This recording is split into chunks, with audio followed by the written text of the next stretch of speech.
నమస్కారం. న్యూస్ 9 టీవీకి స్వాగతం. సమాజంలో సేవ చేసే చేతులకు బాధ్యతాయుతమైన పోలీస్ అధికారుల మద్దతు తోడైతే ఆ స్ఫూర్తి వర్ణనాతీతం.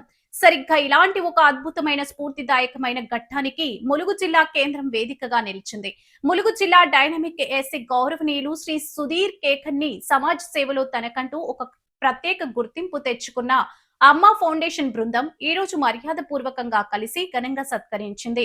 అమ్మ ఫౌండేషన్ వ్యవస్థాపక అధ్యక్షురాలు కల్లేపల్లి సుభద్రక్క, ములుగు జిల్లా సాధన సమితి వ్యవస్థాపక అధ్యక్షులు మరియు బీఆర్ఎస్ ములుగు జిల్లా నాయకులు మంజుల లక్ష్మపతి గౌడ్, వరంగల్ పోస్టర్ సునీతక్క, అలాగే ఫౌండేషన్ సభ్యులు రామ్ తదితరులు ఎస్పీని శాల్వాలతో సత్కరించి పుష్పగుచ్చాలు అందించి తమ అభిమానాన్ని చాటుకున్నారు. అయితే ఇది కేవలం ఒక సన్మాన కార్యక్రమం మాత్రమే కాదండోయ్. సమాజంలో అభాగ్యులుగా ఉన్న అనాథ పిల్లలు, వృద్ధుల పట్ల అమ్మ ఫౌండేషన్ చూపిస్తున్న నిస్వార్థ ప్రేమను వారు ఎస్పీకి కళ్లకు కట్టినట్లు వివరించారు.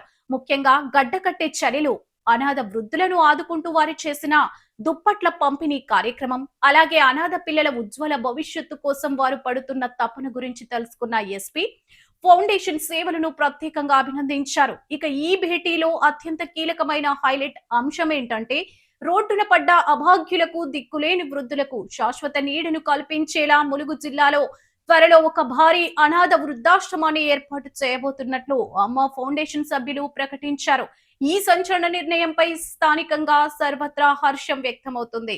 నిస్వార్థ సేవే లక్ష్యంగా ముందుకు సాగుతున్న కల్లేపల్లి సుభద్రక్కకి, ముంజుల లక్ష్మీపతి గౌడ్ కి మరియు అమ్మ ఫౌండేషన్ సభ్యులందరికీ వారి భవిష్యత్తు ప్రణాళికలు నెరవేరాలని మనం ఆకాంక్షిద్దాం. మరిన్ని ఎక్స్క్లూజివ్ వార్తల కోసం చూస్తూనే ఉండండి న్యూస్ 9 టీవీ.